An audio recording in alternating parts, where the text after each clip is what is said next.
Добър вечер, вие сте с новините на TVN Шумен на 18 май, аз съм Ина Виденова. Ето и по-важните акценти от днешния ден.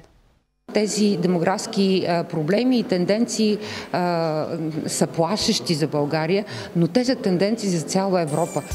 Социалното министерство с тревожна статистика за демографската криза. Избират нови съдебни заседатели за Шуменския окръжен съд. Застаряването на българското население е сред най-големите проблеми у нас. Това съобщи при посещението си в Шумен заместник-министърът на труда и социалната политика Султанка Петрова. Тя се включи в дискусия, посветена на проблемите в социалната сфера.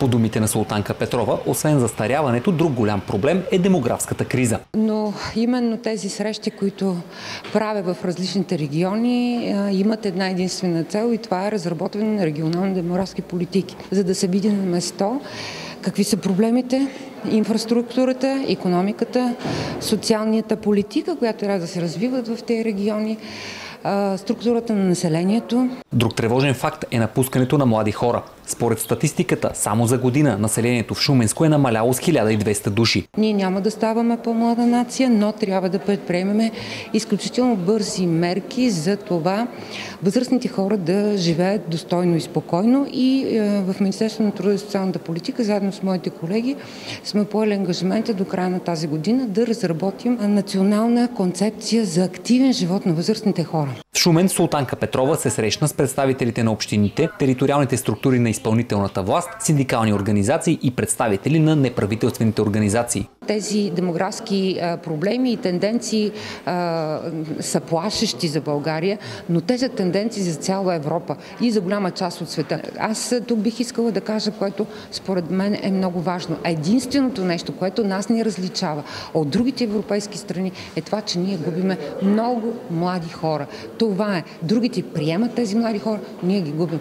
Предложенията, инициативите и препоръките, които ще бъдат обобщени след приключването на срещите, ще залегнат в разработваната от Социалното министерство регионална демографска стратегия. Нейната цел е подобряването на неблагоприятните демографски тенденции в страната. Най-малко 40 съдебни заседатели за Шуменския окръжен съд трябва да избере Общинският съвет. Те ще участват в съдебни заседания в периода между 2019 и 2022 година. Кандидатите за съдебни заседатели трябва да са на възраст от 21 до 68 години. Сред документите си те трябва да имат две препоръки, както и удостоверение, че не принадлежат към структури на държавна сигурност. Според председателя на Комисията за съдебни заседатели Даниела Русева, процедурата е усложнена именно заради повечето документи, които се изискват. Миналия път бяха кандидатствали 58 за Шуменския окръжен съд. 40 човека са определени, но в закона съществува разпоредба, съгласно която ние можем да предложим по-голям брой като Общински съвет. Ново в процедурата е изискването за изслушване на кандидатите. Комисията планира да направи това в рамките на 2 дни, 12 и 13 юли. Документите ще се подават между 1 и 20 юни в Общинския съвет Шумен. До 26 юни Комисията по избор ще изготви списък на допуснатите до изслушване кандидати. Той трябва да бъде публикуван на интернет страницата на местния парламент. Важно е да се знае, че в Шуменския окръжен съд се гледат най-тежките дела. Хората, които ще бъдат избрани, трябва да бъдат така на голяма висота, за да изпълняват своите задължения съвестно. Техният глас е равен на гласа на съдията, което също е важно да се знае, поради което считам, че процедурата трябва да бъде много стриктно изпълнена и от Общинския съвет. Новите съдебни заседатели за Шуменския окръжен съд с мандат 2019-2022 година ще бъдат одобрени от местния парламент на сесията му през юли. Момиче от Шумен намери портфел с пари и документи и го предаде в полицията. Ученичката в средно училище Сава Доброплодни Магдалена Христова намерила портфел, в който имало 200 лева, дебитни карти и банкови документи и го занесла веднага в полицията. Собственикът бил открит и бил приятно изненадан от доблестната постъпка на младото момиче. Пълен крах е претърпяла кампанията за вакциниране на 12-годишните момичета срещу рак на маточната шийка. Това съобщи в Добрич главният здравен експерт доктор Ангел Кунчев. Още за проблема вижте в следващото видео. По думите на Кунчев, в публичното пространство са казани доста лъжи за ваксината срещу заболяването. Това е довело и до провала на програмата. Класически пример как може да бъде провалена една много свясна национална програма и фактически да оставим българските жени на произволна съдба. Говорихме купища глупости, писахме купища лъжи, оплашихме родителите, дръпнаха се. В началото на кампанията са били обхванати между 15 и 25% от момичетата в отделни региони. Сега те са едва между 1 и 2%. Преди 2 седмици от Австралийското министерство на здравеопазването са отчели, че 15-годишното приложение на ваксината на практика е ликвидирало това заболяване. На практика ние в момента продължаваме да диагностицираме всеки ден по 2-3 жени с рак на маточната шийка, всеки ден да губим по една българка умираща от рак на маточната шийка и да не използваме, то е доказан вече в практиката, не теоретично, ами в практиката продукт, какъвто е тази ваксина. Кунчев допълни, че за сметка на това се наблюдава по-добро възприемане на ваксината против ротавирус, като имунизираните са между 30 и 35 на 100. Младата скулптурка Дона Стоянова се включва в Нощта на музеите в Добрич с нетрадиционна проява. Заедно със свои колежки художнички, с които са сформирали певческа група, ще представят фолклор от цял свят. Днес тя представи и книгата си «Праисторическа антропоморфна пластика. Проекции в българската скулптура». Дона Стоянова е родена в Добрич и през 2008 година завършва Националната художествена академия със специалност скулптура. През 2012 година получава научна степен доктор по изкуствознание и сега преподава примитивизъм в изкуството. Темата за мен е провокираща от една страна, защото праисторическата пластика не е твърде позната. Като цяло в нашите художествени среди тези прекрасни скулптурни изображения остават основно в полето на археологията. Изследвайки праисторическата пластика, тя решава да открие български художници, чието изкуство носи тези белези. Първоначално тази идея звучеше малко абсурдно. Кои са тези автори? Всъщност има ли такива? Иванка Сокерова, тъй като в момента сме след нейните творби, беше един изключителен бисер в това, което аз открих, изследвайки темата. В своите обследвания Дона Стоянова се натъква на почти непозната автор Иванка Сокерова, която създава стил, превърнал се в нейна запазена марка. В отцветени релефи опоетизира сюжети от митологията и природата. Нейната изложба се открива тази вечер. Още няколко са проявите с вход свободен на Добричката художествена галерия в Нощта на музеите 19 май. Над 500 души се включиха в инициативите, посветени на Световния ден на предизвикателството в Добрич. Участниците изминаха маршрут за пешеходен туризъм. Победители и победени нямаше. Събитието е част от Националната програма за физическа активност и развитие на българското население Булфар на Българска асоциация Спорт за всички. Инициативата няма състезателен характер. Целта е всеки да се включи в спортно занимание за поне 15 минути. Всяка следваща година броя на участниците се увеличава. Ние естествено в това спортно мероприятие не търсим бройка, не търсим масовост, търсим по-скоро едно самоосъзнаване на всеки един от нас, че спорта е здраве. Ние само чрез личен пример можем да възпитаваме децата да спортуват и да се движат. Най-много бяха участниците между 10 и 16 години. Голяма част от тях са превърнали спорта в своя ежедневие. Аз съм тук лично, защото исках да се разходя малко. По принцип обичам спорта. Аз съм ходя на лека атлетика и на хип-хоп.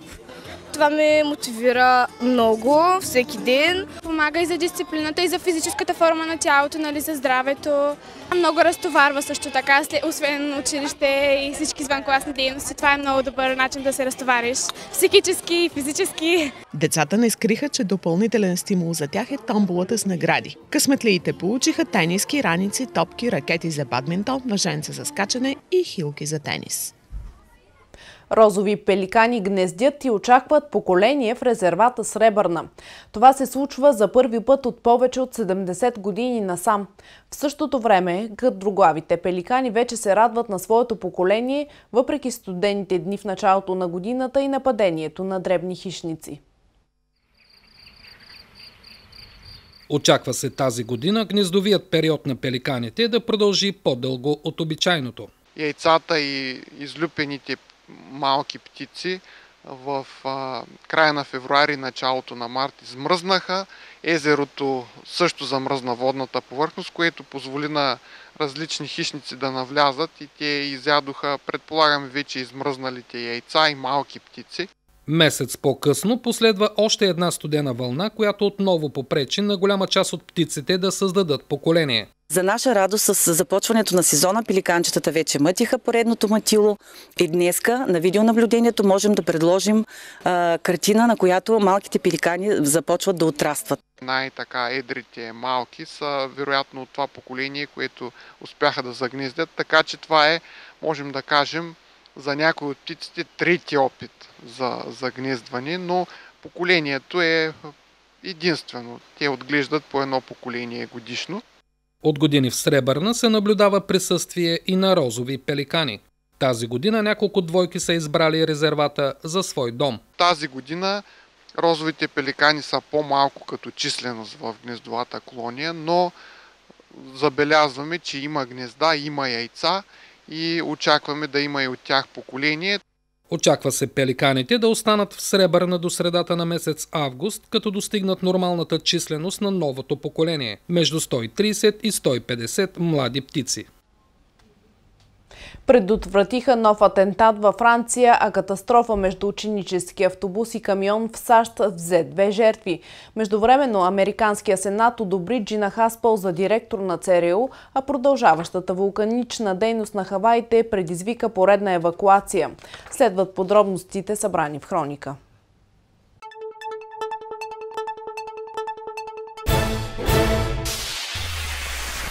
Двама млади мъже от египетски происход са задържани във Франция заради подготовка на нов терористичен акт на територията на страната, съобщи френският външен министър Жерар Колон, цитиран от Associated Press и France Press. Властите са проследявали екстремистка дейност в социалните мрежи и са открили двама млади мъже, подготвящи се да извършат нападение с експлозиви или рицин, заяви Колон по телевизия BFM. Той каза, че мъжете са от египетски происход, но не посочи тяхното гражданство, нито даде повече подробности за това къде или кога са били арестувани. Съобщението беше направено няколко дни след като ислямски екстремист намушка с нож 5 души в Париж и в момент, когато Франция все още е обхваната от тревога след поредицата смъртоносни нападения през последните години.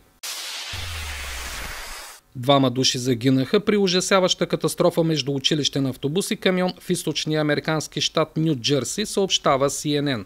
Ранените са над 40 души, посочва агенцията, позовавайки се на местните власти. В автобуса са пътували 45 души, 38 ученици и 7 възрастни, които отивали на учебна екскурзия, съобщава губернаторът на Ню Джерси. Ударът е довел до смъртта на 11-годишно дете и учител, а по-голямата част от пострадалите са ученици. Някои от тях са в критично състояние. Камионът, с който се е сблъскал училищният автобус, е извозвал отпадъци. Местните власти водят разследване, за да установят причините, довели до трагичния инцидент.